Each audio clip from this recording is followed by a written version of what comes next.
नाज़रीन, प्रोग्राम रुपया पैसा में आपको खुशामदीद कहते हैं। पूरे मुल्क के अंदर ही बारिशों ने बहुत तबाही मचाई और लोगों को बहुत परेशानी का सामना करना पड़ा, लेकिन कराची शहर पर सब लोगों की निगाह होती है। पाकिस्तान का सबसे बड़ा शहर है, सबसे ज़्यादा आबादी वाला शहर है, सबसे ज़्यादा रेवेन्यू जनरेट करने वाला शहर है, लेकिन यहाँ पर तरक्याती काम निस्बतन आहिस्ता हो चुके हैं। पिछले मैं कहूँगा कि कई सालों से हम ये देख रहे हैं कि कंप्लेंट ये की जा रही है कराची में तरक्याती काम इतने नहीं हो रहे। बिलखुसूस निकासी आपका निज़ाम जो कि हमेशा से कराची के लिए एक प्रॉब्लम बना हुआ है, उसमें कोई ख़ास इम्प्रूवमेंट नहीं आई। बहुत सी नौ आबादियाँ भी आ गई, बहुत सी नई कंस्ट्रक्शन भी हो गई, लेकिन अनफॉर्चुनेटली प्रॉब्लम ये है कि कराची का इंफ्रास्ट्रक्चर प्रॉब्लम अपनी जगह पर खड़ा हुआ है। हमारे साथ मौजूद होंगे जनाब जावेद बिलवानी साहब, जो कि सदर हैं KCCI के, किसी तारुफ के मोहताज नहीं है, एक बहुत बोल्ड और ब्रेव बिजनेस लीडर हैं। वेलकम करूंगा आपको जावेद बिलवानी साहब। जी, अस्सलाम वालेकुम। वालेकुम अस्सलाम।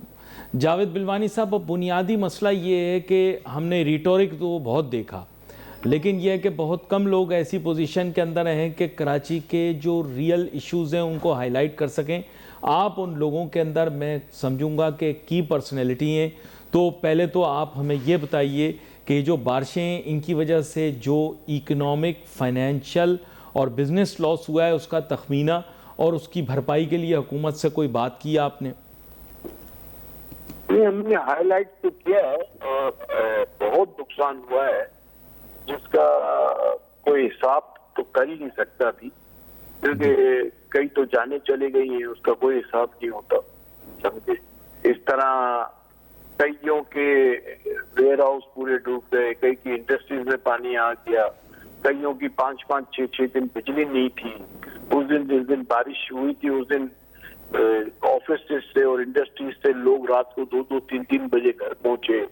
पोर्ट्स बंद थे, शॉप्स के अंदर, दुकानों के अंदर लोगों के माल डूब गए, एरिया डूब गए। आज भी कुछ इंडस्ट्रियल एरिया में ऐसे एरिया हैं जहां आज भी इंडस्ट्री वाले वहां नहीं जा सकते कि वहां पे पूरी उनकी गली के अंदर कीचड़ इतनी है और पानी इतना भरा हुआ है कि 3-3 फुट, 2-2 फुट, 4-4 फुट ये भी हाल है। ये मुझे अभी तक लोगों की दवाएं मिल रही है और बिजली भी अभी तक कई जगहों से चालू नहीं हुई, घरों की भी, मार्केटों की भी और इंडस्ट्रीज की भी, मगर बिजली वाले कर रहे हैं।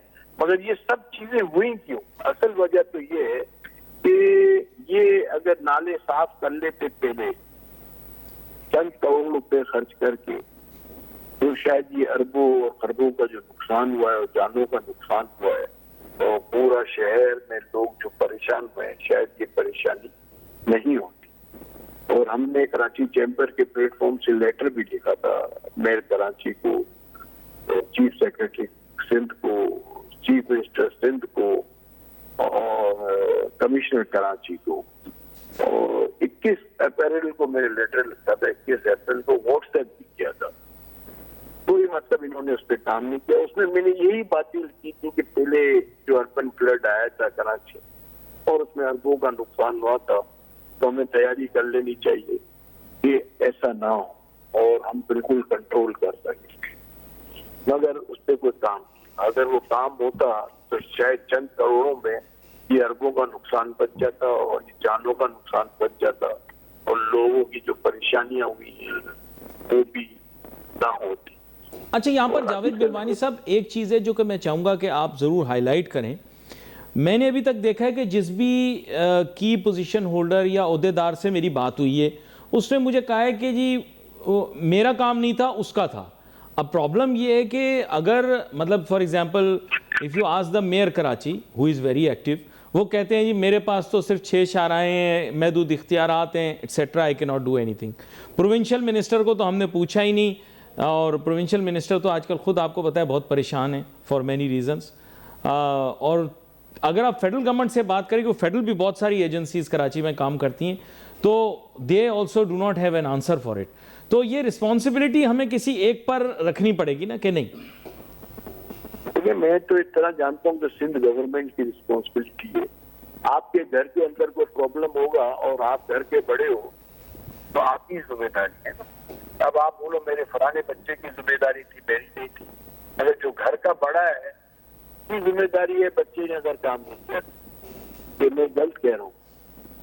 तो चीफ मिनिस्टर और चीफ सेक्रेटरी को अगर आपने लेटर लिख दिया तो उनको तो पता ही है ना किसकी जिम्मेदारी, तो उनको भी नहीं पता, तो उस पर एक्शन क्यों नहीं हुआ? मैं तो ये बात कर रहा हूँ। नहीं, आपने बिल्कुल सही, बल्कि मैंने अगले दिन भी आपका ये बयान सुना था कि आपने बिफोर टाइम गवर्नमेंट को आगाह किया और उसके लिए स्टेप्स भी आपने और बताए।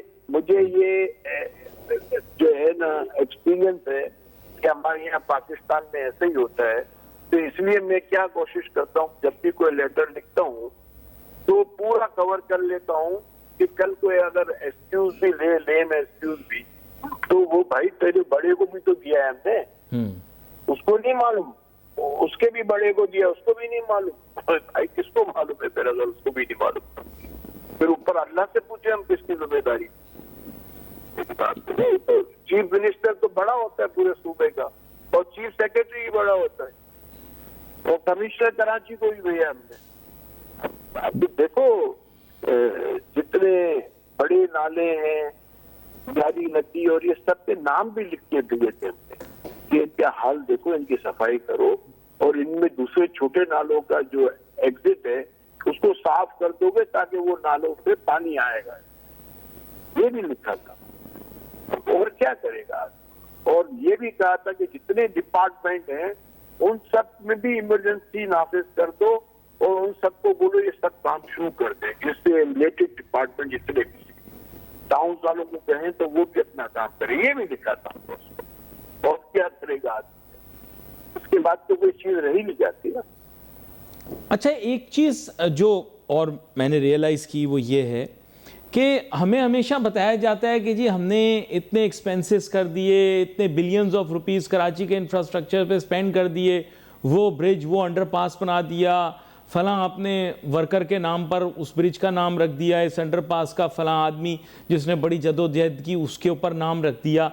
बट मेन इशू इज़ कि उसका KPI क्या है, कि वो जो क्वालिटी क्या थी, कि वो जो नाले की सफाई हुई या नाला बना या वाटर कोर्स को ठीक किया या ब्रिज बनाया या अंडरपास बनाया, उसकी KPI क्या है? हम किस तरह से सिटीजन्स कैसे वे करें कि उसकी क्वालिटी अच्छी थी, वो चीज़ ठीक बनी कि नहीं? देखिए, ये तो हमारी आवाम जो है वो असल में इतनी बहस हो गई है जितनी हमारी सरकार बहस हो गई है। अवाम जब तक सड़कों पे नहीं निकलेगी और अवाम जब तक शोर नहीं मचाएगी तो आपका कोई भी काम नहीं। मैं तो इतना समझता हूँ, क्योंकि इसको मैंने बाकायदा प्रैक्टिकली करके देख लिया कि मैंने FBR से रिक्वेस्ट की, फाइनेंस मिनिस्टर से रिक्वेस्ट की कि साहब ये जो है एनोमली कमेटी जो बिजनेस की बनी थी उसकी मीटिंग नहीं हुई, और हमारी एनोमलीज को सुना नहीं किया, और हमारी जस्टिफिकेशन को देखा नहीं किया। ये फर्स्ट टाइम पाकिस्तान में हुआ है। अगर आप ये सही नहीं करेंगे तो हम स्ट्राइक पे जाएंगे। जब हम स्ट्राइक पे गए तो अल्हम्दुलिल्लाह वो काम हुए ना, तो अवाम को निकलना पड़ेगा, पुरअमन स्ट्राइक करनी चाहिए, और पुरअमन स्ट्राइक में पूरे कराची के लोगों को निकलना चाहिए। और देखिए, आप मुझे ये बताएं कि कराची जो है उसके अंदर जितना व्हीकल का टैक्स होता है वो कराची की सड़कों के लिए होता है, प्रॉपर्टी का टैक्स होता है वो कराची की सड़कों के लिए, कराची की सीवेज, फिर वाटर बोर्ड लेता है, फायर एंड कंजर्वेंसी, वो सबका क्या मतलब होता है, फिर सॉलिड वेस्ट वाले इलेक्ट्रिक बिल में ले रहे हैं वो क्या मतलब है, फिर इंफ्रास्ट्रक्चर सेस ले रहे हैं उसका क्या मतलब है जो इंपोर्ट पे लगता है 250 अरब, फिर इसके बाद SRB जो ले रहा है 290 अरब या 294 अरब, वो सब किस चीज के लिए हम दे रहे हैं वो टैक्स? उस टैक्स का मकसद क्या है? मुझे बहुत अच्छा लगता है आपकी बातें सुन के, because you are a very brave and bold person, और आप मेरे ख्याल बिजनेस कम्युनिटी के मुनफरिद शख्स हैं who is not considered a compromised person. आप बड़ा खुल के बात करते हैं, डंके की चोट पे बात करते हैं। यहाँ पर एक चीज़ मैं आपसे पूछना चाहूँगा, आपने देखा होगा आजकल व्हाट्सएप और सोशल मीडिया पे क्लिप घूम रही है, एक आंटी हैं वो सियालकोट से बिलोंग करती हैं और वो कराची वालों को बातें सुना रही हैं, पता नहीं आपकी नज़र से वो क्लिप गुजरी कि नहीं। वो कह रही हैं हमारे सियालकोट में अगर कोई काम नहीं होता तो हम अपने पार्लियामान के लोगों को ऐसे बुला लेते हैं, उनसे ये काम भी करवाते हैं, उनसे वो काम भी करवाते हैं, सड़क भी ठीक कराते हैं, और फिर वो साथ साथ कह रही हैं, वो कराची वालों तुम लोग क्यों नहीं करवा पा रहे, तुम भी करवा के दिखाओ। आपने पता नहीं देखी नहीं देखी वो?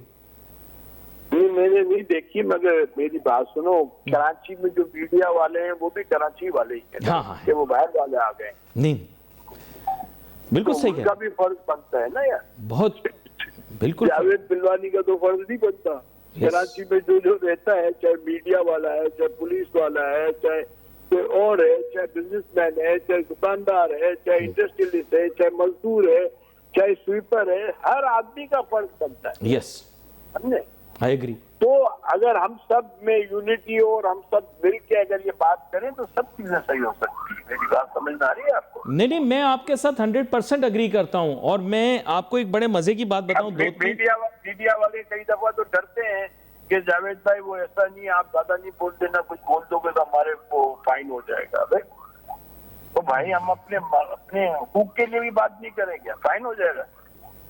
नहीं, मैं असल में, आप तो खैर लिहाज नहीं करते, आप तो किसी का भी लिहाज नहीं करते, जो भी सामने बैठा होता है आप बात अपनी कह देते हैं। बाकी ये कि आप सही कह रहे हैं, ये बड़ा अहम नुक्ता है, सबको मिलकर करना पड़ेगा। But unfortunately I am going to tell you something very interesting, और मुझे पता है आपको समझ में आएगी, बाकी लोगों को समझ में आई नहीं है। ना जी, डेवलपमेंट। लड़कियां, आप मुझे बताएं, औरतें रात को 2:30 बजे घर पहुंची हैं। हाँ, मुझे जो पता चला है, इंडस्ट्रियलिस्ट रात को 3-3 बजे घर पहुंचे हैं। मैं नाम लेके बता सकता हूँ, ये इंडस्ट्रियलिस्ट। यार कोई इंसानियत है? इतना बड़ा एक इंडस्ट्रियलिस्ट जो इतना बड़ा एक्सपोर्ट करता है, टैक्स देता है, बोलता है 2:45 बजे घर पहुंचो। और पाकिस्तान के टॉप 10 एक्सपोर्टर्स के अंदर, यार ये कैसे हो गए? और लोग उस दिन बड़े, हाँ मैं तो आपके साथ अग्री करता हूँ, और लोग बड़े बेबस थे उस दिन। और मैं वही बता रहा था कि इतना एक्सपेंस हमने इनकर किया, पूरे अगस्त के महीने में कॉन्सर्ट्स भी हुए, इतने म्यूज़िकल प्रोग्राम्स हुए, बहुत सी हमने खुशियाँ मनाई, और जो कि हमने अच्छा किया। आई एग्री विद इट, बंदे को खुश होना चाहिए। लेकिन आई थिंक इस मुल्क की अगर हमने हकीकी मोहब्बत इससे करते हैं तो इसकी तरक्की और इसके इंफ्रास्ट्रक्चर पे खर्च करना चाहिए। आई डोंट नो आप मेरे साथ अग्री करें ना करें, मेरे ख्याल से इतनी एफर्ट हमें इस शहर के, इस मुल्क के इंफ्रास्ट्रक्चर पे लगानी चाहिए जितनी। देखो मैं आपको एक बात बताऊं, मेरी सोच तो डिफरेंट सोच है। मैं तो ये बोलता हूं, जब तक आपका मुल्क सही नहीं हो आपको छुट्टी नहीं करनी चाहिए। समझे? जब तक आपका काम सेट नहीं हो आपको छुट्टी नहीं करनी चाहिए। मैं किस हिसाब से कहता हूँ, एक लेबर होता है जो रोज का कमाता है, रोज का खाता है, वो छुट्टी करता है क्या? कर नहीं सकता, खाएगा क्या? नहीं, तो बिल्कुल आपने जवाब दे दिया ना, कर नहीं सकता, खाएंगे कैसे? पाकिस्तान मकरूज है, पाकिस्तान दुनिया के आगे हाथ फैलाता है, और पाकिस्तान सैटरडे की भी छुट्टी करता है, पाकिस्तान संडे की भी छुट्टी करता है। तो भाई वो मजदूर पाकिस्तानी नहीं है क्या? वो मेरा आपका भाई नहीं है क्या? वो मुसलमान नहीं है क्या? यार अल्लाह का नाम लो, वो बेचारा कर रहे तो हम क्यों नहीं कर सकते? हम सब अगर छुट्टी नहीं करें और काम करें तो ये सब चीजें सही हो सकती। एक सैटरडे की छुट्टी गवर्नमेंट ऑफ पाकिस्तान ने क्यों दी थी मालूम है? कि पाकिस्तान में बिजली की शॉर्टेज थी, तो इन्होंने कहा बिजली की शॉर्टेज है तो सरकारी डिपार्टमेंट को छुट्टी दे दो ताकि बिजली का कंजम्पशन कम हो जाएगा थोड़ा। इस तरह मार्केटें जल्दी बंद करानी शुरू की थी। इस तरह स्ट्रीट लाइट इन्होंने कहा था कि एक लाइन, अगर एक पूरी 100 पोल लगे हुए हैं तो उसमें से एक छोड़ के एक पोल जल दिया, 2 पोल छोड़ के एक पोल जलाओ ताकि 33% जो है बिजली यूज हो। ये सब चीजें इन्होंने प्लानिंग की थी। फिर उसके वो नोटिफिकेशन निकला है कि बिजली को बचाने के लिए सब कर रहे हैं। आज तो बिजली की हम कैपेसिटी पेमेंट करते हैं, उसके बावजूद जो है वो छुट्टी चल रही है और बिजली भी नहीं होती। नहीं, आप बिजली के मौजू पर मुझे ले आए, मैं बड़ा अहम नुक्ता आपके साथ डिस्कस करूंगा। आई नो अबाउट यू, आप तो खैर इस अनकंस्ट्रक्टिव किस्म की बहस में नहीं पड़े थे, आप तो बहुत ऑब्जेक्टिव किस्म की डिस्कशंस में ही पार्टिसिपेट करते हैं। लेकिन स्टिल टू एंगेज यू, देखिए, मैं आपके सामने ये इशू रखता हूं कि पिछला पूरा साल ज़ाया हो गया आईपीपी के चक्कर में। I am not really sure कि व्हाट रिजल्ट्स वर जनरेटेड, पर आप मुझे ज़रूर बताएं कि what happened on the IPP front. देखो आईपीपी के, देखो मैं आपको एक सच्ची बात करता हूँ, ये आईपीपी जो हैं, ये जो लगे हैं जी उनके साथ जो है निकाह किसने किया? गवर्नमेंट ऑफ पाकिस्तान ने किया ना जी एग्रीमेंट। जी जी बिल्कुल सही तो कह रहे हैं। गवर्नमेंट ऑफ पाकिस्तान में जिन लोगों ने साइन किया है एग्रीमेंट, उन्होंने आंख बंद करके किया था क्या? वो जावेद बिलवानी साहब, आप मेरा मुंह खुलवा रहे हैं, वो हैं जिनसे आप आजकल लेक्चर्स करवा रहे हैं, जिन्होंने ये एग्रीमेंट्स किए थे, उनको तकरीबात में बुला रहे हैं, वो आपकी बिजनेस कम्युनिटी के ही हैं, और वो आके जस्टिफिकेशन भी दे रहे हैं। आपने देखा होगा आजकल बच्चों की सालगिरह पे भी चले जाते हैं, मैं उनका नाम नहीं ले रहा, वो भी इंडस्ट्रियलिस्ट हैं, पहले आप लोगों के कहने पे उन्हें वजीर बनाया गया था, अब वो जस्टिफिकेशन देते हैं। आप मुझे बताएं मैं क्या उनकी बात मानूं या किसकी बात मानूं? नहीं, एक मिनट मेरी बात सुनो। सबसे ज्यादा आईपीपी किस गवर्नमेंट में लगे? सर वो जवाब टीवी पे देना है या ऑफ एयर? मेरी बात सुनो। उन्होंने बड़ा मुश्किल सवाल मुझसे पूछ लिया, उसका जवाब मैंने तो नहीं दिया, लेकिन इशारों में सबको समझ में आ गया। लेकिन बात यह है कि Javed Bilwani sahab, we are still bearing the brunt, हम उसकी कॉस्ट बेयर कर रहे हैं, आप और मैं और कराचीआइट्स भी। परहैप्स जो टैरिफ है वो कंपाउंड होके मेरे और आपके ऊपर ही लग रहा है, उस टैरिफ के ऊपर भी डिस्कशन होनी चाहिए या नहीं, इलेक्ट्रिसिटी टैरिफ पे? देखो मैं तो इससे भी ज्यादा गहरी बात करूंगा। जो पाकिस्तान जो कर्ज भी लेता है ना दुनिया से, जी, वो कर्ज जिस मकसद के लिए लेता है, उस काम को कौन ऑडिट करता है, उसको कौन चेक करता है, उसको भी हमने आपने ही भरना है। जो आप जी। बोल रहे हैं ना कैपेसिटी पेमेंट हम में और आप बिल्कुल। दे रहे हैं, वो भी आवाम ने ही भरना है। जी मैं तो कभी कभी बोलता हूँ कि वर्ल्ड बैंक अगर कोई पाकिस्तान को पैसे दे रही है, या आईएमएफ दे रही है, या एशियन डेवलपमेंट बैंक दे रही है, यूएई दे रहा है, या सऊदीया दे रहा है, या चाइना दे रहा है, कोई भी दे रहा है, उसका ऑडिट कौन करता है? नहीं, मैं मजे की बात बताता हूँ। ये एक टैक्स कंसल्टेंट ने मुझे बताया, वो भी आप लोगों की बिरादरी के बड़े नज़दीक है। उन्होंने मुझे बताया कि 65% से ज़्यादा जो है हम जीडीपी का लोन नहीं ले सकते, लेकिन उसके बावजूद ऐसा उनका कहना था कि हमने लिया हुआ है। अब आप मुझे बताएं कैसे लिया हुआ है? वो कह रहे हैं ये अलाउड ही नहीं है लेना, लेकिन उसके बावजूद लिया हुआ है। अब ऑडिट की बात तो अब देखें एक और डोमेन में आ जाता भाई वो यहाँ की आवाम को लिखना चाहिए। है। जो लोन देने वाला जो भी डिपार्टमेंट है, या जो भी है, वर्ल्ड बैंक है या कोई और है या आईएमएफ है, कि साहब आपने पाकिस्तान गवर्नमेंट को लोन दिए और आपने ये लोन दिए, ये वाला काम हुआ, और ये जिस मकसद के लिए किया था वो मकसद पूरा हुआ कि नहीं हुआ, उसकी आप ऑडिट कराएं, पाकिस्तानी कंपनी से ना कराएं, समझे? दुनिया की बेस्ट ऑडिटर और दूसरी कंट्री से भेज के ऑडिट कराएं, क्योंकि ये अवाम हमारी पिस रही है और ये अवाम ने पैसा भरना है। किसने भरना है? पाकिस्तान के अवाम ने। मैंने आपने भरना है भाई, मैंने आपने भरना है भाई। अगर हम ये नहीं लिखेंगे तो ये इसी तरह खाते रहेंगे, पीते रहेंगे, लोन लेते रहेंगे। लेकिन मैं आपको मजे की बात बताऊं, वो कहते हैं कि हम देना ही नहीं चाहते। आपको मजे की बात बता रहा हूं, आईएमएफ वाले कहते हैं हम लोन ही नहीं देना चाहते, हम लोग जिद कर करके लेते हैं, यकीन करें लड़ के लेते हैं हम उनसे। और आपने देखिए, आप मुझे, मैं आज एक जगह ऐश करी गई, जी जी जी, मैं एक जगह आज बैठा हुआ था, मैंने उनसे कहा कि लियारी नदी के अंदर आज से चंद साल पहले एक डक चल रही थी। उस जमाने में मैंने KWSB से पूछा था कि ये डक किस पर्पस के लिए चल रही थी। RCC की डक बना रहे थे और अरबों रुपए की डक बनी। जी जी जी जी जी बिल्कुल, आपने भी देखी? मैंने देखी, बिल्कुल देखी। देखी ना, वो डक कहाँ है, वो कहाँ गई? वो मैं काफ़ी अरसे से वहाँ विजिट नहीं किया, लेकिन जब जाया करता था मैं शहर से बाहर पीर बाबा की हाउसिंग सोसाइटी में, तो मैं रोज देखता था कि वहाँ बन रही है। वो आपको हर जगह से नजर आती थी। आप हसन स्क्वायर जी जी जी बिल्कुल, नीचे नजर आती थी, you are right, you are right. और दिल्ली एक्सप्रेस वे पे चढ़ते तो नजर आती थी, कई जगह से नजर आती थी। वो आरसीसी की डक जो है उसका पर्पस ये था कि इंडस्ट्रियल वेस्ट वाटर और डोमेस्टिक वेस्ट वाटर को अलग करना।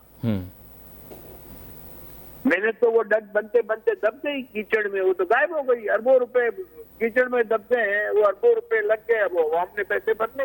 अच्छा, लेकिन मैं आपको बताऊं, मेरे जहन में जो कंटेंशन थी वो ये थी कि कहीं ये वही काम ना कर रहे हो जो नहरे ख्याम में कर रहे थे। कुछ अरसे के बाद यही बस रह जाएगी, लियारी रिवर और इर्द गिर्द बिल्डिंगें आ जाएंगी। शुक्र है वो बच गया, वरना मुझे नहीं, वो तो उसका मकसद ये था। मैं तो वाटर बोर्ड में पूछता रहता था, समझे। मुझे शायद ये मुझे चैन नहीं मिलता। मैं अगर कहीं पाकिस्तान का नुकसान होते हुए देखता हूँ तो मुझे नींद भी नहीं आती, और मैं सोचता रहता हूँ इसके लिए मैं क्या कर सकता हूँ, मैं अपना हक कैसे अदा कर सकता हूँ। और कुछ ना कुछ करता रहता हूँ और बोलता रहता हूँ और लिखता भी हूँ उनको, समझे। चाहे उनको अच्छा लगे चाहे बुरा लगे, तो ऊपर वाले को अच्छा लगना चाहिए। बाकी किसी को अच्छा लगे ना लगे अपना फर्क नहीं पड़ता। ऊपर वाला राजी है तो सारे काम आपके सही है। अच्छा, एक बड़े मजे की आपको बात बताऊं, ये आप लोगों की बिजनेस कम्युनिटी के अंदर जो है ना, हर वक्त फूट डालने के लिए कोई नई नई फिल्म आती रहती है। अभी मुल्क के इतने सारे मसाइल हैं दुनिया के, अभी आप लोगों को क्या सूझी? बोल रहे हैं ज्यादा सूबे बनाओ। अब आप लोगों ने बोला ज्यादा सूबे बनाएं, किसी ने बोला ज्यादा चेंबर बनाओ। सर ये क्या आप लोग बिला वजह वो काम क्यों कर रहे हैं जो आपका नहीं है करने का? ज्यादा सूबे बनाने वाला क्या सीन है, ये समझाएं। आपका तो बनता है, उनका नहीं बनता कहना। आप कह सकते हैं कि ज्यादा सूबे बने, वो नहीं कह सकते। क्या कहते हैं? देखो, मैं आपको बात बताऊं, मैं तो हमेशा एक बात कहता हूं कि मेरिट कर दो, बस फुल सही हो जाएगा। तमाम गवर्नमेंट डिपार्टमेंट के अंदर मेरिट हो, तमाम स्कूल कॉलेजेस में मेरिट हो, एडमिशन में मेरिट हो, जॉब्स में मेरिट हो, और हर चीज में मेरिट होना चाहिए। जब मेरिट हो जाएगा ना तो आपका मुल्क खुद का खुद सही हो जाएगा। I tell you something interesting. आपने भी शायद ये इंटरव्यू देखा हो, एक कराची के पॉलिटिशियन का इंटरव्यू आ रहा है जो माजी का सियासतदान था, अभी भी शायद उसको किसी सियासी जमात ने पनाह दी हुई है। वो कहते हैं कि पोस्ट 2008 अब कराची के रेजिडेंट्स जो हैं वो एक माइनॉरिटी बन चुके हैं, और बाहर से आने वाले लोग जो हैं, या जिसे आजकल गैर मुकामी कहा जाता है, वो अक्सरियत के अंदर है। इसलिए कोटा सिस्टम हमारे लिए अच्छा है, मेरिट ना लेकर। आई डोंट नो आपने वो इंटरव्यू देखा कि नहीं देखा? मुझे तो नहीं मालूम। मैं तो एक चीज जानता हूँ कि जिस जगह मेरिट होगा ना वो मुल्क तरक्की करेगा। चाहे वो इंडस्ट्री हो, चाहे मुल्क हो, चाहे बिजनेस हो, जो भी चीज हो, जहाँ मेरिट होगा ना वो तरक्की करे। आप मुझे ये बताओ, अब तो बेचारे जो स्कूल्स है ना, कॉलेजेस और स्कूल, वो एडमिशन जब लेते हैं ना, इम्तिहान लेते हैं, अब वो नहीं देखते कि ये ग्रेड आया है या ये प्लस आया है। बोला भाई हमारा इम्तिहान तू पास करेगा तो तेरे को एडमिशन मिलेगा, क्योंकि उनको मालूम है वो ग्रेड भी मिल जाते हैं, ये भी सब मिल जाते हैं। अब यूं करते हैं, आगा खान यूनिवर्सिटी वाले या मेडिकल कॉलेज वाले सब इम्तिहान लेते हैं। अच्छा, लेकिन ये मैं आपको बताऊं, बुरा ना मानिएगा, आप पहले ताजिर रहनुमा हैं जिसके मुंह से मैंने लफ्ज मेरिट सुना है। मैंने आपके अलावा किसी ताजिर सनतकार रहनुमा के मुंह से मेरिट नहीं सुना। बुरा ना मानिएगा, मैंने किसी के मुंह से मेरिट नहीं सुना। मैं तो हमेशा कहता हूँ मेरिट होगा। मैं तो अपनी फैक्ट्री में भी मेरिट के अंदर काम करता हूँ। मेरिट पे मेरे यहाँ जो है ना, एक स्वीपर जो है ना वो मशीनों के ऑपरेटर भी बने, और एक हेल्पर जो है वो डिपार्टमेंट के इंचार्ज भी बने। तो मेरिट अगर ग्राउंड्स बन जाता है तो डेफिनेटली मैं आपके साथ अग्री करता हूं कि आपके मुल्क के अंदर सक्सेस होगी। लेकिन कितने लोग, सब चीजें सही हो जाएंगी। नहीं तो कितने लोग जाकर ये एक नेशनल प्लेटफॉर्म के ऊपर यही बात कर सकते हैं? अकेला जावेद बिलवानी तो नहीं बोलेगा ना।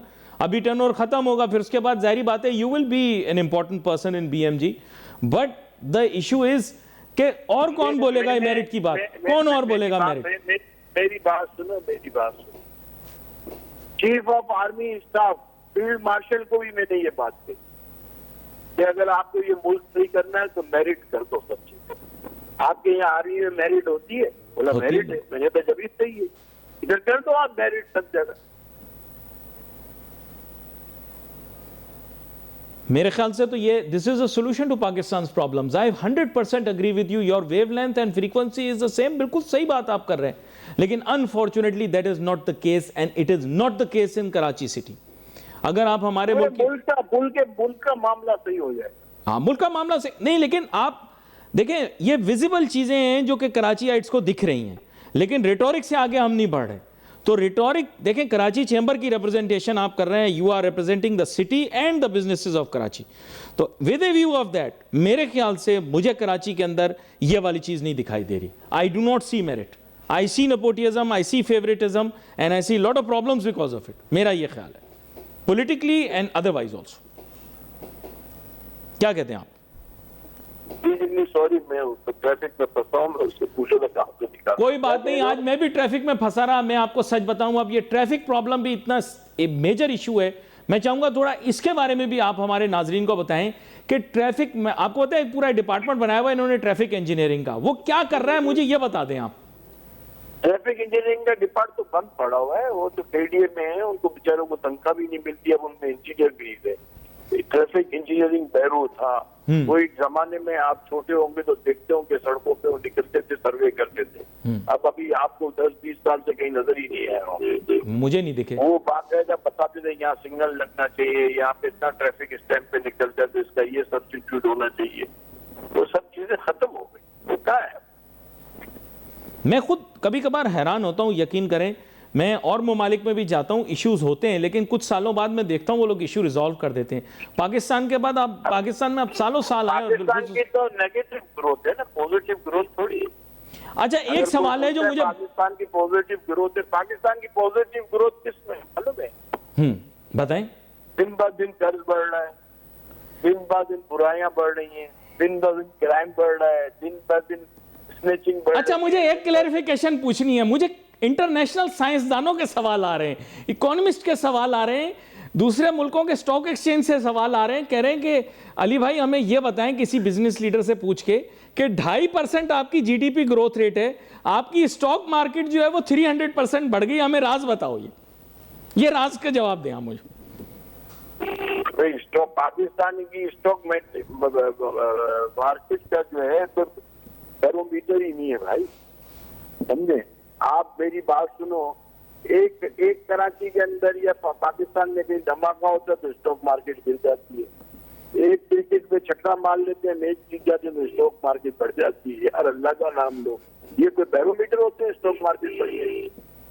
पाकिस्तान के अंदर तो स्टॉक मार्केट जो है इसका कोई बैरोमीटर ही नहीं, कोई स्केल ही नहीं, बस बढ़ रही है, गिरा रहे हैं, बढ़ा रहे हैं, गिरा रहे हैं। और चंद हाथों में होती है स्टॉक मार्केट पाकिस्तान, जिसको लोग रेगुलेट करते हैं। ये वर्टिकल स्टॉक मार्केट तो नहीं, लेकिन लोग रेगुलेट करते हैं, वो ऊपर नीचे करते हैं। नहीं, लेकिन यहां पर एक और बड़े मजे की इशू है। मजे की इशू ये है कि हम उसे सेलिब्रेट कर रहे होते हैं कंटिन्यूसली। आपको पता है daily we are celebrating that because the stock market is breaking records, Pakistan economic growth is going very high. आप बोल रहे हैं कि नेगेटिव ग्रोथ हो रही है, लेकिन लोग बोल रहे हैं कि इतनी पॉजिटिव ग्रोथ हो रही है, इट्स ब्रेकिंग ऑल बैरियर्स। रोज आप पढ़ते होंगे, वो लिखा आता है अखबार के अंदर, साइकोलॉजिकल बैरियर वर्ड यूज करते हैं, साइकोलॉजिकल बैरियर ब्रेक हो गया।